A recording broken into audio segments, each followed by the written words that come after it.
Je voudrais faire une parenthèse ici, bien que ce n'est pas le point du message à toucher ce jour, mais j'aimerais parler aux belles-mères et aux beaux-pères, aux beaux-parents. L'histoire de Naomi doit beaucoup vous enseigner. L'histoire de Naomi doit vous réveiller. Les mauvaises belles-mères là, les mauvais beaux-pères là, les mauvaises belles familles là, les mauvais beaux-parents, surtout les beaux-parents. C'est à vous que je m'adresse. Écoutez l'histoire de Naomi. Prêtez attention à l'histoire de Naomi. Naomi a immigré dans un pays qu'on appelle Moab, accompagnée de son mari, étant une femme mariée, et de ses 2 fils. Naomi n'avait que 2 fils. Arrivée dans ce pays, Naomi s'est installée bien sûr, et Naomi eut 2 belles filles, des épouses de ses 2 fils. Tragiquement, Naomi perdit son mari, ses 2 fils, l'œuvre de la sorcellerie. Naomi était dans une terre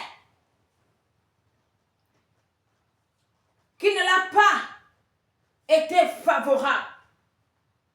Mais j'aimerais tirer l'attention aux beaux-parents. Je tire vraiment vos oreilles. Voilà Naomi qui a perdu ses 2 enfants. Les seuls enfants qu'elle avait. Naomi s'est retrouvée seule avec ses 2 belles filles. Oprah et Ruth, elles ont décidé de rester avec Naomi. Elles ont décidé de partir avec Naomi dans son pays. Pourquoi elles ont pris cette décision? Parce que Naomi était une bonne belle-mère. Naomi traitait bien ses belles filles. Et ces belles filles se sont attachées à elle. Ces belles filles l'aimaient. Elles étaient prêtes à abandonner le parent, le pays, pour suivre Naomi. Bien que Naomi n'ayant même plus de fils avec qui elles allaient se lier, mais elles ont décidé de suivre Naomi.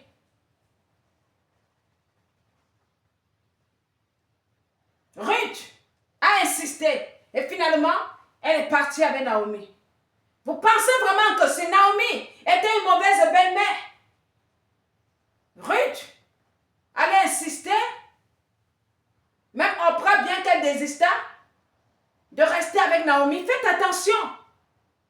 Vous qui maltraitez vos belles filles là, vous les mauvais beaux-parents là, le feu de Dieu sur vous. Vous qui maltraitez vos belles filles, vous qui maltraitez vos beaux-fils là, il se peut que ce beau-fils là, il se peut que cette belle fille là restera ton seul enfant. Peut-être que Dieu a lié tes enfants à cet homme ou à cette femme. Peut-être parce que tu perdras tous ces enfants et l'enfant qui restera ton fils, c'est son beau-fils. Ou l'enfant qui restera ta fille, c'est cette belle fille. Si tu ne changes pas aujourd'hui, si tu n'arrêtes pas ton mauvais caractère, diable, sorcellerie que tu resteras seul et tu périras.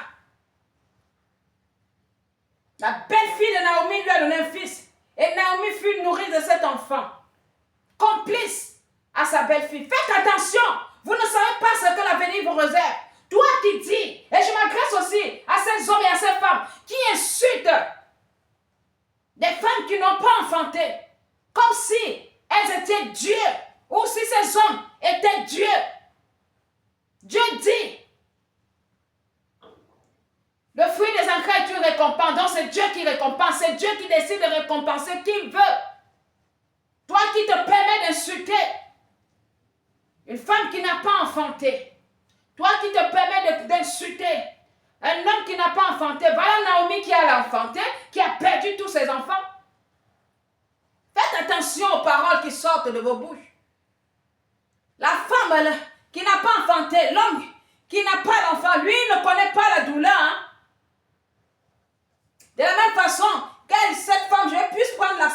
femme. De la même façon que cette femme n'a pas connu la douleur de l'enfantement, elle ne connaîtra non plus la douleur de perdre un enfant. Mais toi, tu as connu la douleur de l'enfantement. Sois-en sûr que tu risques de connaître la douleur de la perte d'un enfant. Faites attention aux paroles qui sortent de vos bouches, car ces paroles-là se retourneront contre vous. Pendant que toi, tu pleureras, cette femme que tu insultes de stérile, cet homme que tu insultes de stérile, ne pleurera pas, ne connaîtra pas la douleur de perdre un enfant. C'est toi qui chercheras à être consolé, mais pas cette personne. Faites attention. La vie réserve beaucoup de surprises. Hein? C'était une parenthèse. Alléluia.